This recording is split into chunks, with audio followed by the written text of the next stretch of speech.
if I strip back to the basics, I wake up in the morning and I think clearly. I'll like, but like that's not even a question. I just want to experience shit. That's what I always wanted to do.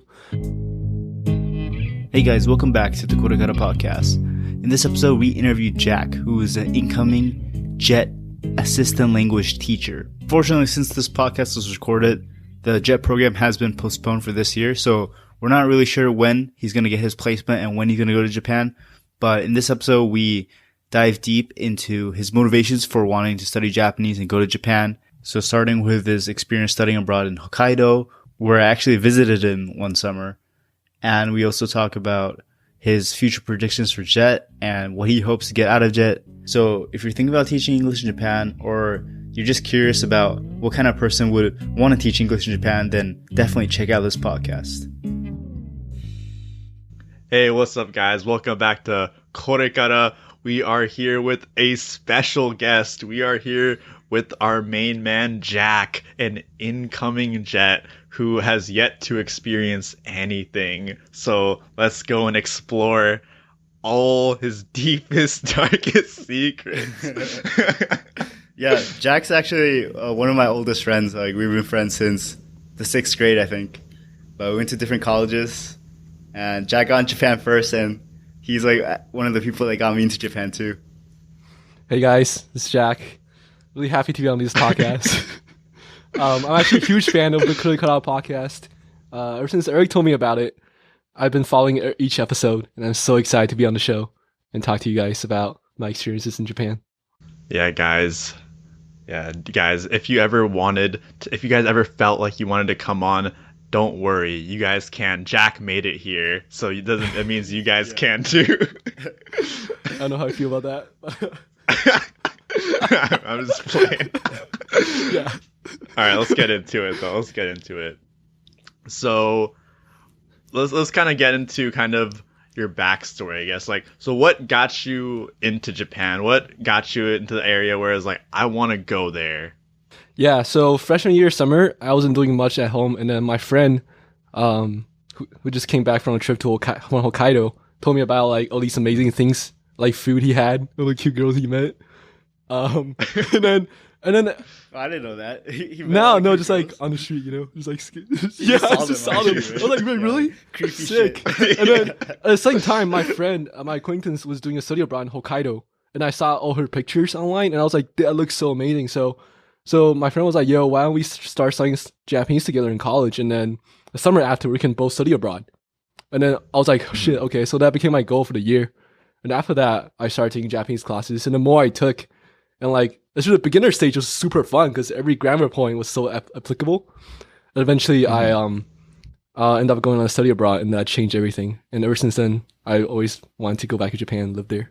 So is there like anything like very specific to Hokkaido versus like Tokyo, for example, that made you choose that? Or is it just because you saw your friend going out there in Hokkaido? Well, at the time, I'd never been to Tokyo. So one thing is I don't know what Tokyo would have been like, and I've been to Hokkaido, so I knew like it was going to be a great experience. Also, my friend was there, so he was like, this is really amazing. And at the time, I still had this complex where I was like, I want to be somewhere closer to nature and like more inaka. I don't feel the same way anymore, but that's at the time, that's how I felt. So I was like, yeah, Hokkaido. Wait, but I know that on your JET application, you said that you wanted a place in the Inaka, right? Yeah, that was another period too. I was like, yeah, maybe that's cool too. Yeah, I know. I go back and forth. Yeah, I'm open. Yeah, I find Tokyo really cool too. Let's see where Jack ends up for his JET. Let's see how he feels at that time. Oh my god. So you kind of, I guess you got a very homey feel to Hokkaido compared to the other ones, like more familiar. So I guess how was like, I guess the application process, not of JET, but of getting and doing like a study abroad after that first year of learning Japanese? Do you like have a school in mind, or were you just like YOLO, like whatever way I can get to Hokkaido, I'm gonna get there? I mean, I think I was really lucky that the study abroad program that my friend did was in Hokkaido. So when I saw that, I thought it was fate. I was like, I want to study abroad, and I was like, oh, Hokkaido, fuck yeah.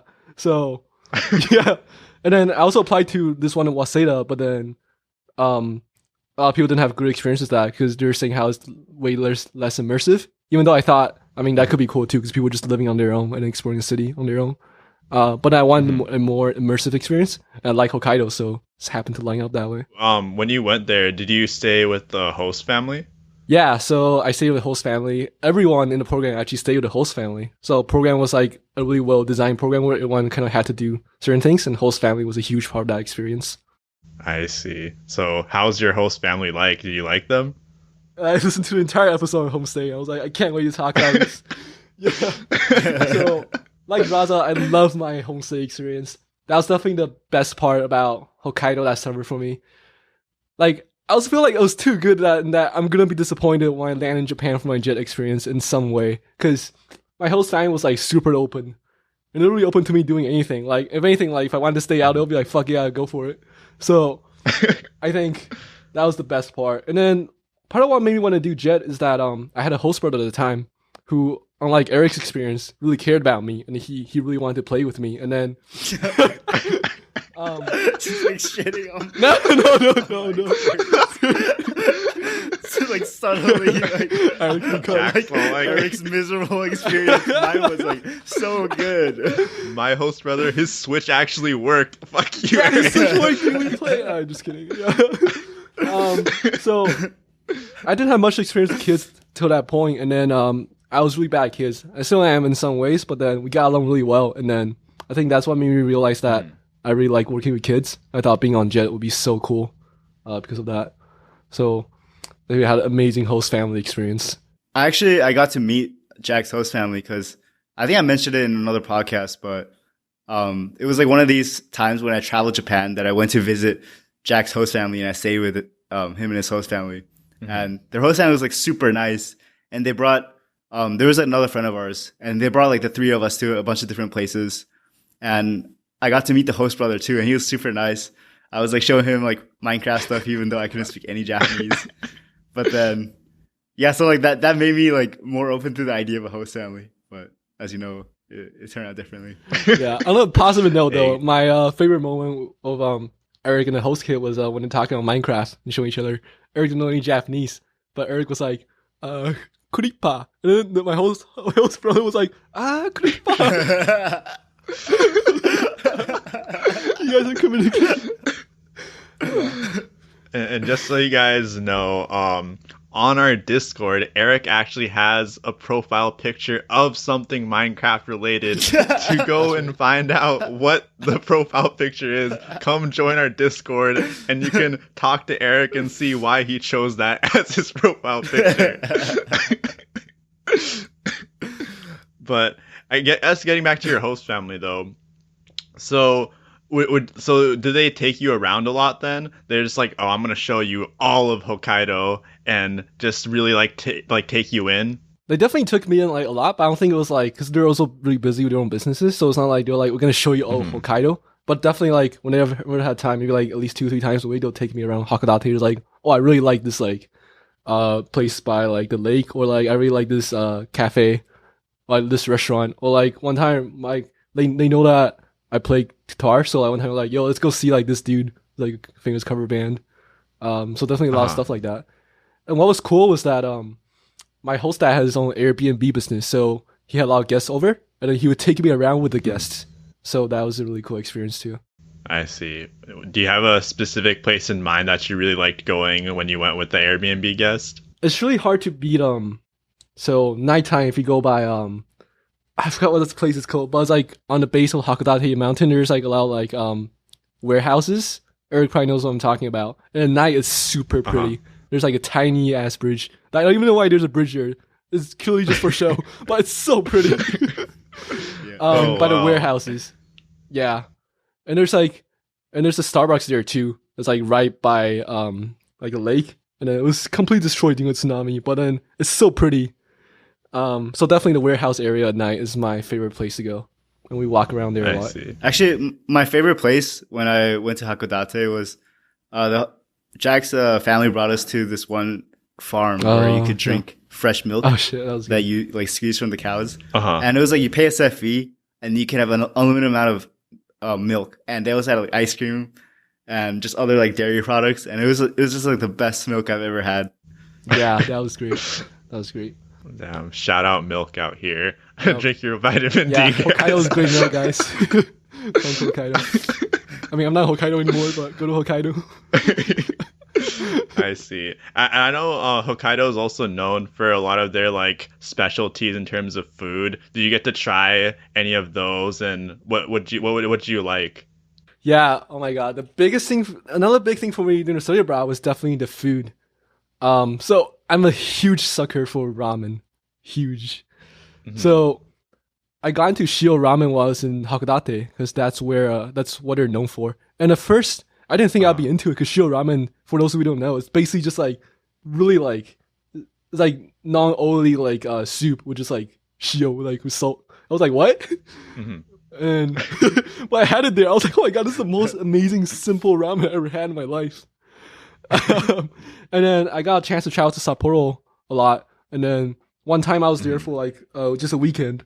And then I had like 6 different miso ramen places. So definitely ramen was a huge thing.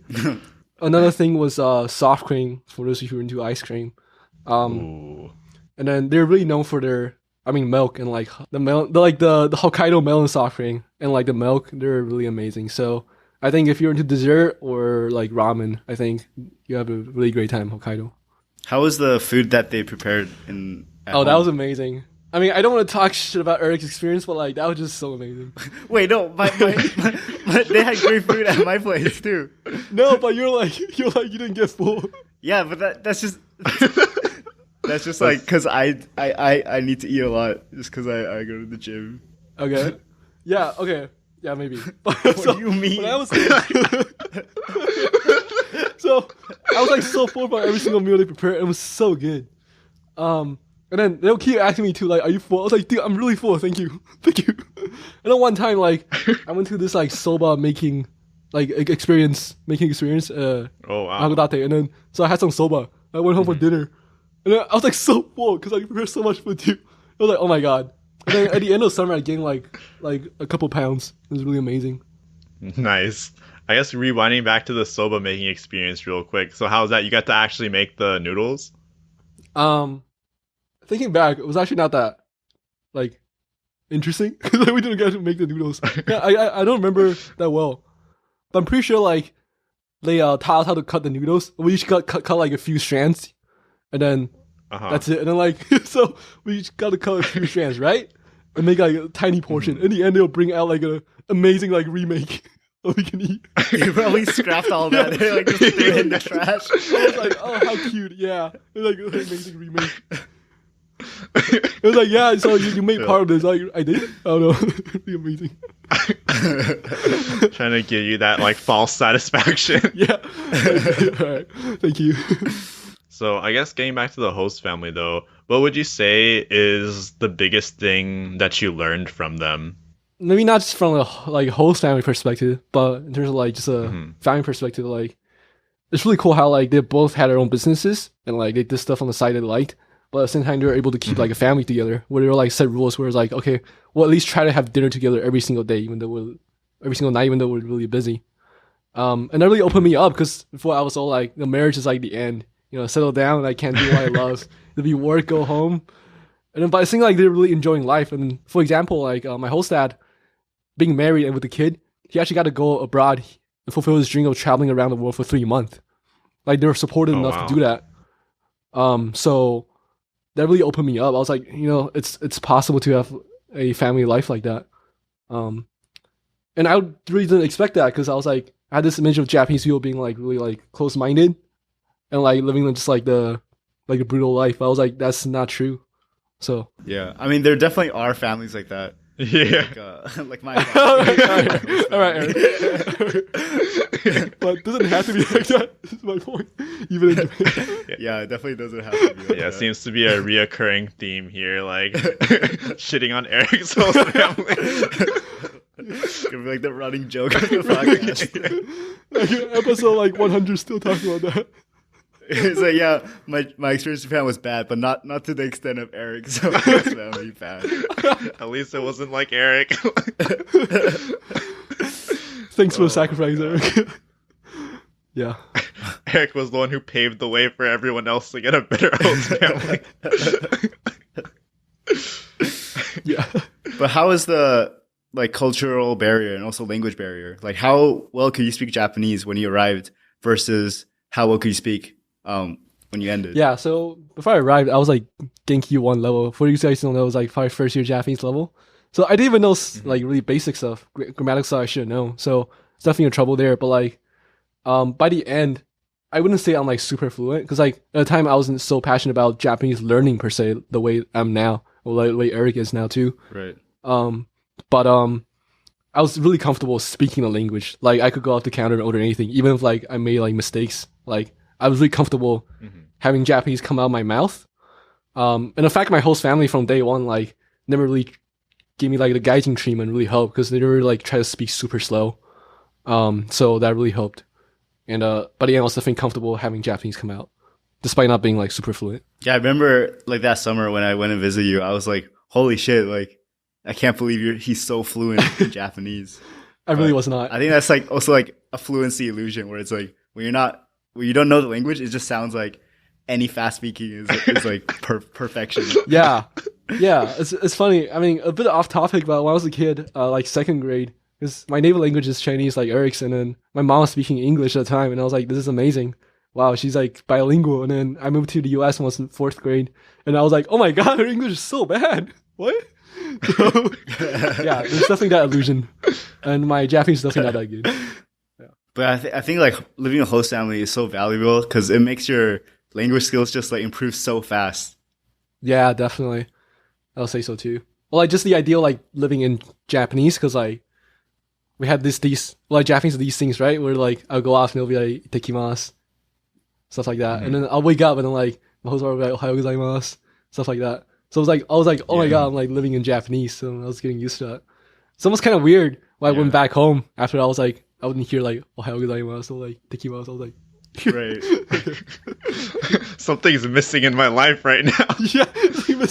I mean, it gets to a point where it's kind of like you don't really think that I'm speaking Japanese. It's just like I'm speaking this language, right? Because this is the language I speak to them, and you don't really think too much about it. Yeah. So Yeah. I feel like, I mean, I'm not sure because I only done a host family. I never lived in a dorm myself in Japan, but I remember feeling like I've lived there for a really, really long time. I feel like I was actually part of the family. I was like, what? Why was I just like born in Japan?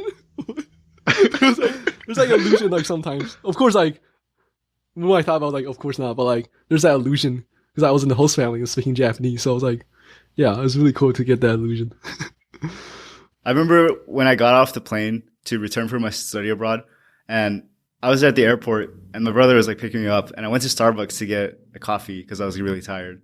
And when I got to the counter, I almost didn't know how to order it because I was like kind of like shocked because I was so used to just ordering Japanese, and also like the whole way that the transaction would go in Japan. Like I would use my Suica and stuff like that. And I was like so confused. Like he's like, I gave him my card, and he's like, you should just swipe it over there. And then like I didn't know how to order. It's like, what do I say first? Yeah, and I feel like your vocabulary definitely takes a little hit when you come back too, because like everything that you kind of built up, like you barely used for that entire time, and you come back and you're like, wait, like I usually say this, but it's not coming out right now. Yeah, that's definitely really weird. I definitely had that before too. Yeah, it was like my brain, like I think you guys talk about this too, where like there's like a lack of coordination between like a brain and like my mouth wants to say. I mean, that's kind of the way I feel right now in my Japanese, but I guess at the time coming back was like English, so it's definitely something people experience on study abroad. So you also mentioned before that you went to Sapporo a lot. So was that the only place you really traveled to, or did you go other places within Hokkaido? I went to other places in Hokkaido, but they're like all between like Hakodate and like Hokkaido. So for example, like we had like some overnight trips for our program where we spent like time in this like lake called like Onuma, which is like we had like nice like traditional style hotel with like onsen and karaoke, stuff like that. But not so much outside of those places, like not like the most northern part, which is funny because my friend Eric visited me. We're trying to plan a trip around Hokkaido, but we're just so difficult because I realized like probably have to drive to get around. So, yeah. But I think that's kind of how the host family helps too. My host family was like really busy, but I had a friend who was on the same program, and his host family was like freer and really passionate about having host kid too. So like took him around places in the cars everywhere. Yeah, they would drive into Sapporo on the weekend and come back. Oh. So that's like a 4-hour drive, something like that. Oh wow. Yeah, so Wow. it's really amazing. So I think that's part of why having a host family helped too. And then for me, it was like just taking me around Hakodate in cars.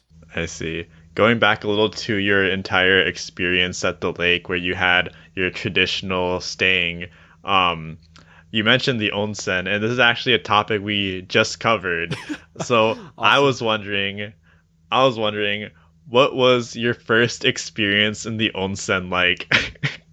Well, the first experience probably when I was a kid, so I don't remember. But my first experience I remember. Let's see. So I went with my host family to this famous place by the lake, and then somehow I remember being like really smooth because my host family kind of like took care of everything for me. He's like, "Oh, you do this, you do that." Although it's definitely kind of weird seeing them all naked. Cause like definitely like as I said, I like this ideal Japanese people being like reserved and shit, right? So I was like, oh, maybe like. But I read it before too, like girls go naked. But still, like when I saw it, I was like, what? Yeah. Exactly. Yeah, because my ideal Japanese, I was like, oh, they're reserved, right? I was like, I mean, sure, but I was like, it's still a tradition when you just take your clothes off. Yeah. You open the door and it's like some wild shit going on. Well, like, I think this is appropriate to talk about this on the podcast too, but like, with Eric on January, in onsen Osaka, we saw like his dad bring like, him bring like his young daughters into the onsen where everyone's naked. All these guys. Yeah. I was like, what? Does that leave like some mark on her? I don't know. Maybe not. Actually, I mentioned that in the podcast, in the Onsen podcast. Oh, you did? It's coming out. Awesome. Well, it's worth bringing up again. You can listen more in depth about it if you go back. Yeah. So after your study abroad program and after like a couple more years of Japanese classes, did you always have plans like to go back to Japan? So it was always in the back of my mind, but I didn't know how. Like I knew about Jet, but at the time I was like teaching English. I was like, that's not really on my mind because I was like so career like oriented. But then it really struck me one summer when I was interning, which was last summer, and Eric was going to Japan too. So it definitely served as like some sort of catalyst. And I was like, oh my god, I think it'll be so cool if I can fulfill this dream of going back to Japan. Because at the time when I told my host family too, I was like, my dream is to one day like live in Japan. And then I kind of forgot about it for like 2 years. And then it came back to me, it hit me. I was like, shit, I really gotta do this. So I was like, oh, jet seems like the best way to experience that. But I also know that there was a time when you were just looking for normal jobs in Japan. Yeah, definitely, too, right? yeah. Like, what made you decide to like do jet over a normal job, say in Tokyo? Yeah. I feel like the cool thing about jet is that, well, one thing is that it's not something I'm used to. When it's a job, it'll just be like I studied that in school and then I go back to going to the office. I feel like I wouldn't get as complete a picture of Japan as I would like, because I'll probably just like, Tokyo will be really fun. I go back home late at night and then eat all the stuff I like, but like I won't get to experience Japan. But the appealing thing about jet for me was that I'll get time outside my classes to explore, and also I might be placed somewhere out in Tokyo so I can experience that side too.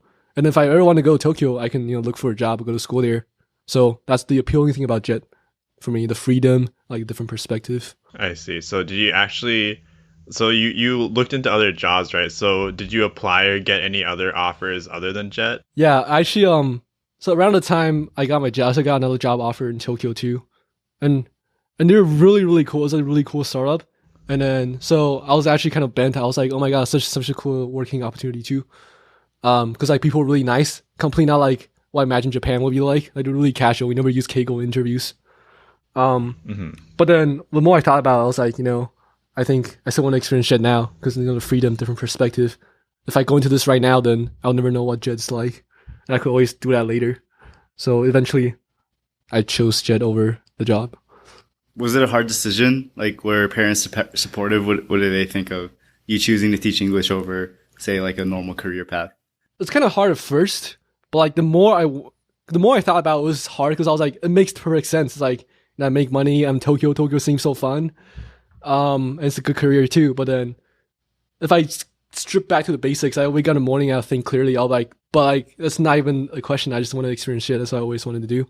And my parents definitely not supportive at first because they're like, they just want me to have a career. Especially coming from like an Asian background too. So that's hard. But I think right now, like, I don't know if they're supportive per se, but like they definitely like don't give me as much shit for it. So was English teaching like something you actually wanted to do, or was it just like a way for you to like go to Japan but not be locked down to like a salaryman lifestyle? I think like English teaching, I definitely don't like dislike. I definitely have an interest in it, but just not like a thing like the people don't know me as like, oh yeah, Jack likes teaching English, but it's know me like, yeah, Jack likes Japan, want to experience Japan. So I'm definitely more about that. So what about comparing Jet to like English teaching jobs in Tokyo? Did you look into that as well? I looked into that. I did so much research because last summer I wanted to go to Japan so bad. But the thing I realized was that all these like jukus or like cram schools people taught at, like they're first of all like super high stress. Well, still seem that way because I do work like 9 like 10 hours, and then like also like they're really focused on English teaching because Jet, even though we call it English teaching program, it's really like we're assistant language teachers. So we're assisting. Sometimes we're just like, I heard that we might just be taking courses like, yo, Jack, can you pronounce that word? But like, if I work in Tokyo, the English Kaiwa table, like Juku, and I'll be like one-on-one lesson. I'll be like, okay, you had to learn this today. You have to in this hour. Right. And like I said, I'm not so big on like English teaching, so the time Jet just seem way more appealing. Yeah, I think in our previous podcast where we talked with Dorian, he also talked about how as an ALT, you're basically just there to assist. So you don't really get any say in like how the course is designed, and you're just there to help like the teacher. But if you worked in a Kaiwa, then you have all the responsibility to like create the courses, and it's just like a lot more pressure. And also like just the number of hours you work is just like exponentially more. Yeah, but for those of you guys who are interested in going to Japan, though, what I heard is that it's really easy to go in Japan through like a Juku, like in the city, and you can choose like where you want to be placed. You can be like, oh, I want Tokyo, I want Osaka. Won't be like Jet, where it's like, I don't know where you're gonna be placed, bro. So right. I can definitely see the appeal in that. But for Jet, when you're applying, you can say preferences, right? Can't you say like, I want to be in a big city? Yeah, but what I've heard is that they don't really take that into account much, or in rare cases. But I think for most people, there's like, yeah, they're completely out there. But I think some factors they take into account is your Japanese language ability and experience with Japan. I think they'll place you more in Inaka if like language ability is higher and like you've been in Japan before. That's why in the interview they have like Japanese like quiz section to see where you're at. What was the entire like application process like for Jet? Yeah, so you log on to online portal. It's kind of like college application, so you need like personal statement. But it's way more fun because it's like, why do you want to go? I was like, fuck yeah, I love anime, I love this. And then you need letter recommendation and like placement requests, stuff like that. So it's like college application, but you're applying to like this program. And then after that, you'll get notified whether you get an interview or not in January. And you choose a location in the US. I think that's very important because a lot of people apply to Jet when they're in Japan and just trying to switch over to a Jet job. They still have to fly to the US for an interview. Oh wow! And they have to leave from the US. So you do your interview and then even with the coronavirus. I don't know about that. It's a bit special this year. So Jet has this thing where on the application you put down whether you want to be considered for early departure. So what early departure is that you can be considered for departure in April versus September, like most people. But they actually canceled it this year because coronavirus. So everyone departs from September. I mean, even at this point, it's kind of vague whether we're going to actually be able to depart on time. But like, early departure is not even a question now. Yeah. I see. How's the communication been between you and Jet with all the stuff going on? There hasn't been. So our coordinator sends out emails every week, just like updates like, oh, you guys are like, they're basically like pointless. It's just like, oh, there's like some cool videos about Japan. And then we have like our own group of like Seattle Jets. But besides that, not much because like we message in the group, people are just like, oh, how are you guys preparing? We're like, oh, we're just waiting on my placement right now. So that's probably the main thing. I see. So you got this coordinator basically trolling you guys. Or he just goes on YouTube and searches like a random Japan video. He's like, this is the newsletter, guys. Like how to make mochi. Or like favorite, I don't know, stuff like anime in Japan, stuff like that. Like, all right, check out these videos, guys. Yeah. He's gonna be like one of those people like in a club who's like trying to hype everyone up but is like not doing like a good job at all. He's like, who's hype for Japan? And it's like an empty ass room. Everyone's like, what the fuck is especially with like coronavirus this year, I think people are less hyped because I look on Reddit. Like usually I think this time we'll be like, yo, placement, what's going on, guys? But then there's like posts like, is Jet gonna happen? Like, what should I expect from JIT? Stuff like that. Yeah. So definitely coronavirus is making it like more off-putting. Yeah. So your placement, you said the Inaka, but as of right now, where is the perfect place that you would want to go? Like, where do you see yourself? Like, if there wasn't a random placement. I think before going to Tokyo, because I never really explored Tokyo much before January, I had this idea of like, oh yeah, it's so cool to be in a different place, like Kansai, own accent. But then, actually, I think it'll be really cool to experience Kanto because I'll learn like the Hyojin-go, learn like a lot of, like the more traditional ways. For example, like when I was traveling Osaka with my friends, the trains, it was like really noisy. But when you arrive in Kanto, it was like a drastic difference. It was so quiet. Oh yeah, yeah. I remember. So like when we were in Osaka and we took the train at night, it was every person was just talking on the train, and I think that's a cultural thing that happens where it's like they're not afraid to talk to strangers. So like there was like a huge group of people talking, and then it turns out like they didn't even know each other. They just like started talking randomly, and then like a few days later we went to Tokyo, and then we got on this train, and I was like trying to talk to Jack, but then it was so quiet that I could barely even whisper to him without like people staring at us. It's like as if I was like in a hospital like operation room where it's like has to be like pure silence.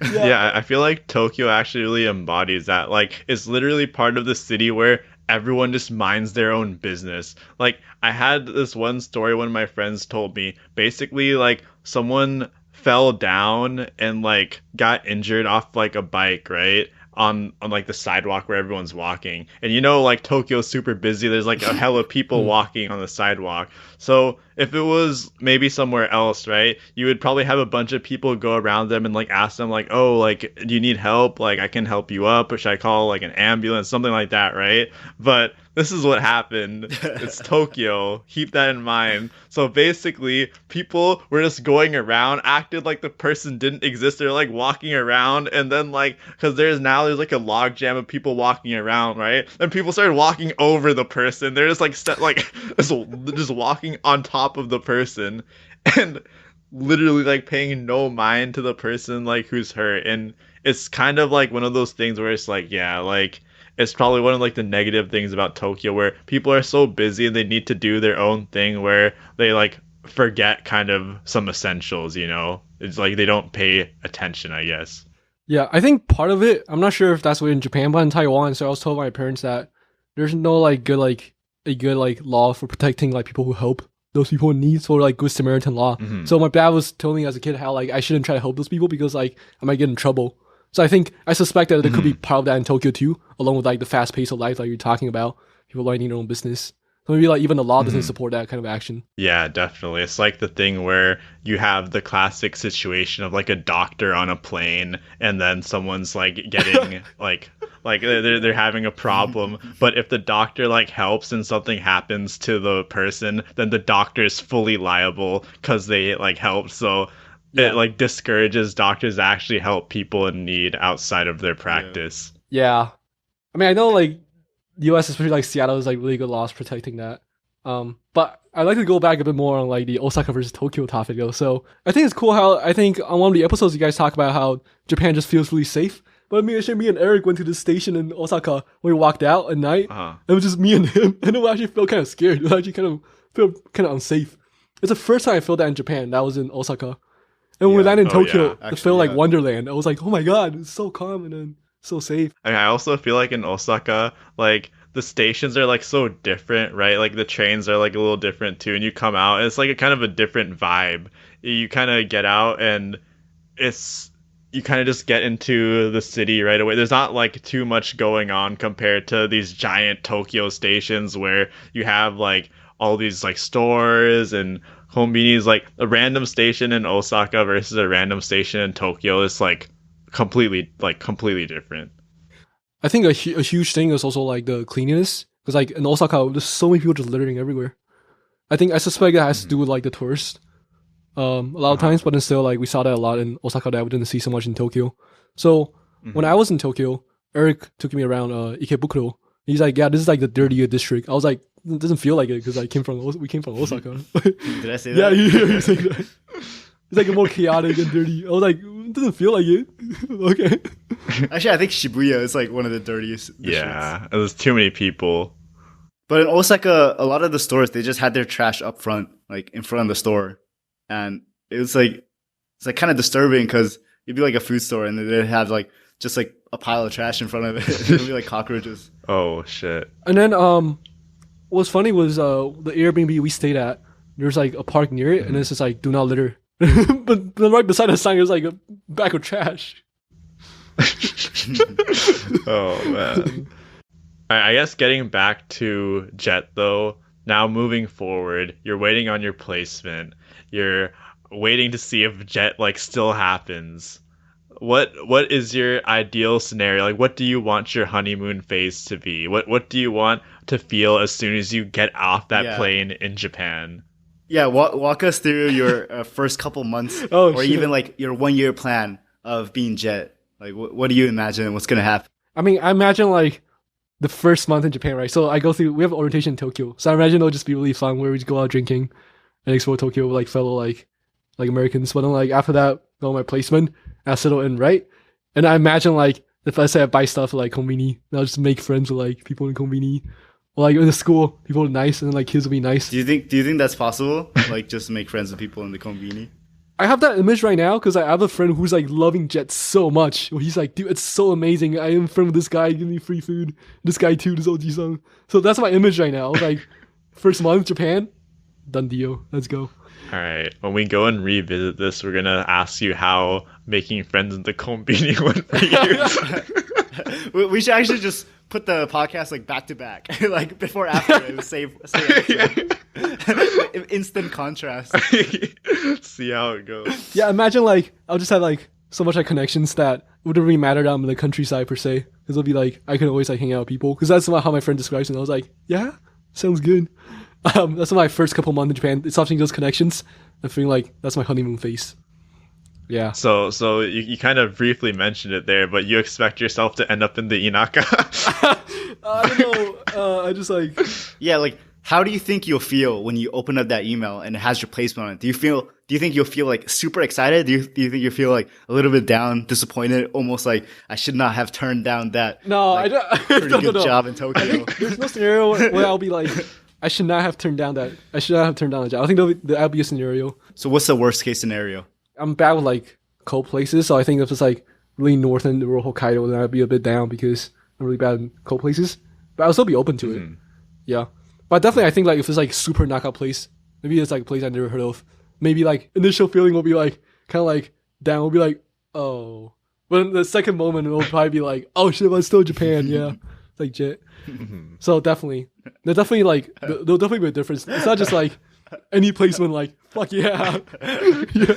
Wait, is this Japan? No, is this Japan? Like Beijing? Yeah, until they just hit you with a completely different country. Like we opened a branch, like in fucking.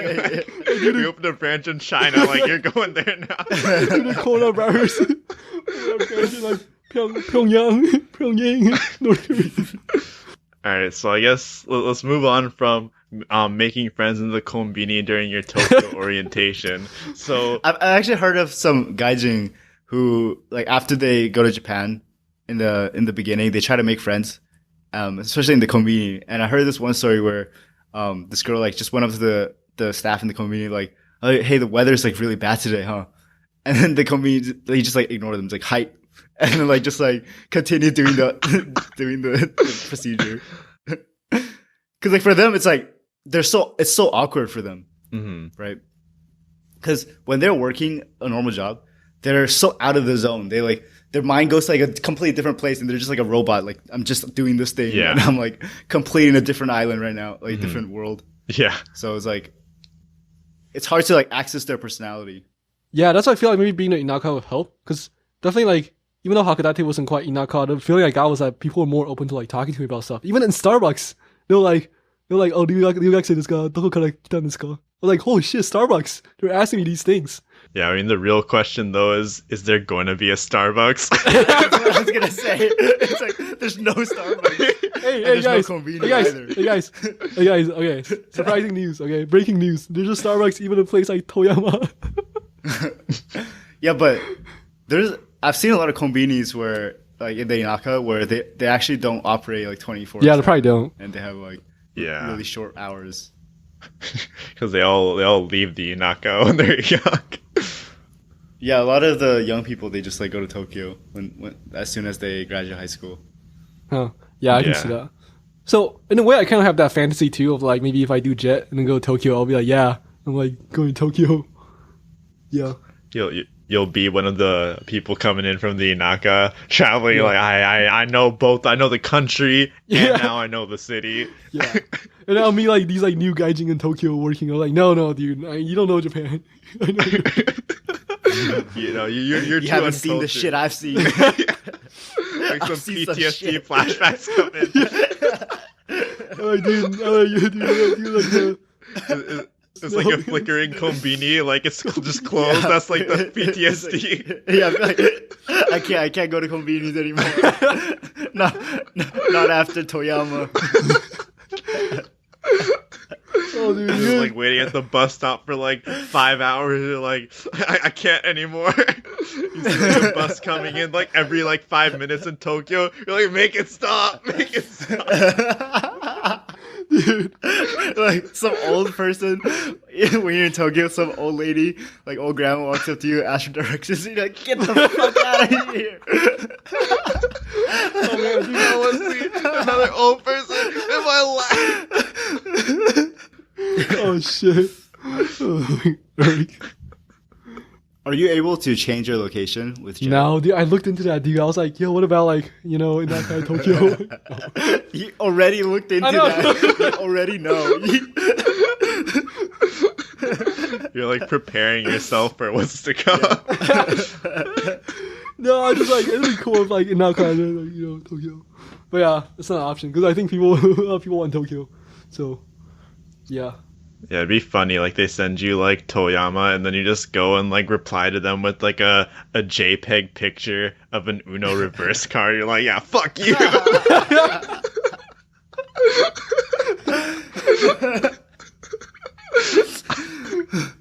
Why would you go to Toyama? Yeah. It'd be funny if we do the follow-up interview like a year in later. Japan. Like, how's Jeff been? And be like, actually, they gave me Toyama and I rejected it. I went back to the Tokyo job. Rejected Jet. So I guess like final thoughts on this though. So for Jet, do you like we kind of hinted at this before, but do you see yourself as it maybe being like a 1 year, a 2 year, or maybe even a 5 year, and moving forward from that and just staying in Japan for afterwards as well? Is that kind of the plan, or are you gonna kind of like feel it out? Yeah, like not even Jet, but just like your timeline and like how long you want to stay in Japan. I think I'm definitely going to feel it out. But I just think that in my mind right now, 2 years seems like a good time to reevaluate my options. Because I can totally see it going so many different ways. It could be like 2 years, like, okay, it was good, or like it was tough, and I'm like, I want to go back to US or Taiwan, or it could be like that was not bad. I want to experience more, so I want to go to Tokyo.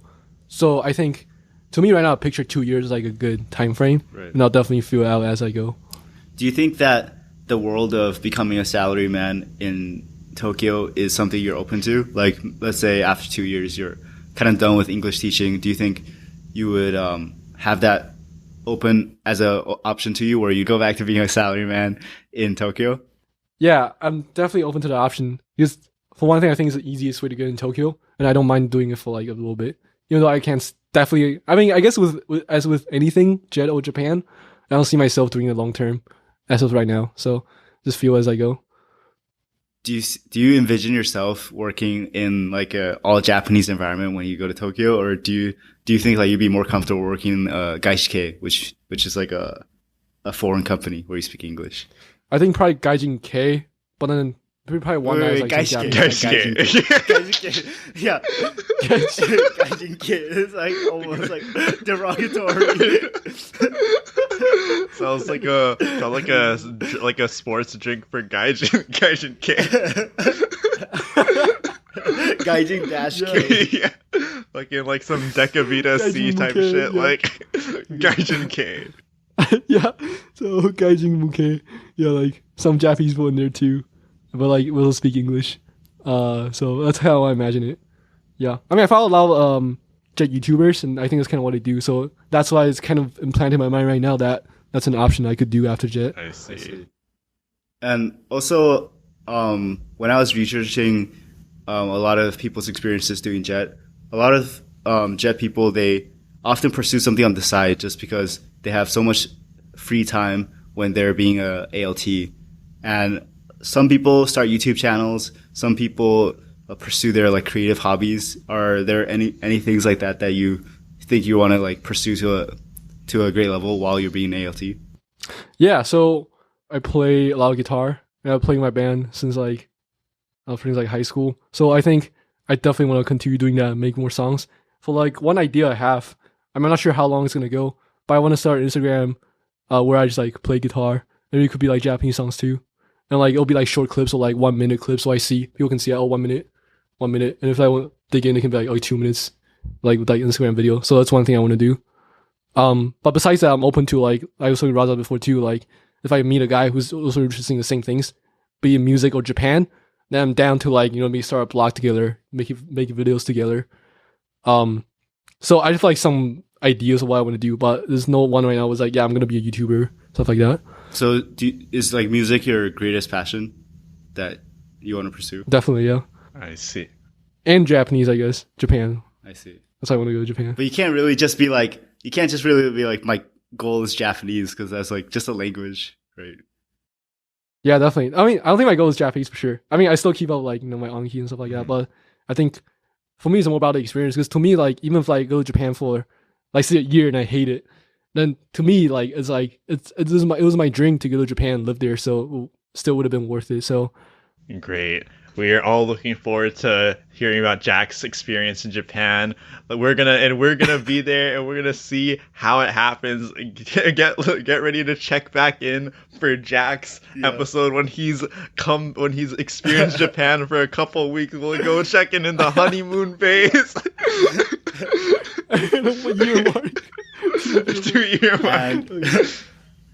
And in the next episode, we're actually gonna have a seasoned Jet of 3 years, right? Yeah, 3-year seasoned Jet. And we're going to hear his experiences and stories and whether or not he would recommend it. Can't wait for that. I'm already committed to that. Can't wait. Like, actually, guys, Jack never went to Jet. He watched the next episode and he was like, oh no. No, I can't wait for the next episode. All right, I think that's a good point to go and wrap it up, though. It was great having you on, Jack. We really loved having you. We really liked hearing about your study abroad experiences and how you're about to go to Jet and what your initial thoughts are. And we're really excited to hear where you end up getting placed. And for all of you that want to know where Jack gets placed, make sure to join our Discord, because he will be having an announcement specially in our Discord. So if you guys want to find out, that's right, guys. He will be doing it over there. Yeah. Thanks for having me on, guys. It's my pleasure, and I'll continue to follow every episode. So where can everyone follow you, Jack? I'm at personal Instagram right now. They can probably follow me on that, even though I don't post too much about Japan. It's Jack with Loyy, so 8 letters on Instagram. Jack's Instagram link will be in our description below. Make sure to check him out. Stay tuned for maybe some content coming. Who knows? Get some music in there with your guitar. You'll see how it goes. I mean, next time we talk to Jack, he might be the top musician in Japan. So, so we are looking forward to it. Yeah, thank you guys. All right, thank you guys for listening to the KoreKara Podcast. Hope you liked this episode with Jack. We're definitely going to follow up with him after he's been settled down in Japan for a while, and we're going to see how he likes it. But in the meantime, please support us on Patreon. You can follow us on Discord, on Twitter, YouTube, and Spotify. Make sure to like and subscribe. Peace.